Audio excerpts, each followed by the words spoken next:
I'm going to echo a little bit of what Jumai is saying and what you mentioned there. I always believe that adversity reveals character.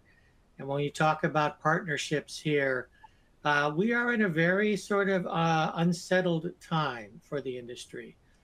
There's no doubt that outsourcing is a firm component of every drug sponsor's development strategy here.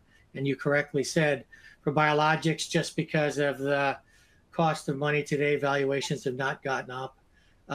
Capital investment to build a biologic facility can be prohibitive. So you're going to rely on a CDMO as well as access to expertise.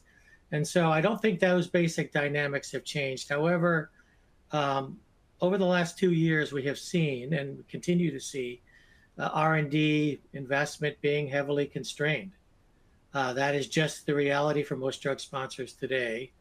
And hence, you're going to have to rely heavily on an outsourcing partner. And so the role that a CDMO now plays is moving beyond that of just an execution partner, but one that now is going to help you and collaborate with you in terms of product development. And so I think that's a very interesting space to be in. It's one that CDMOs have aspired to for decades.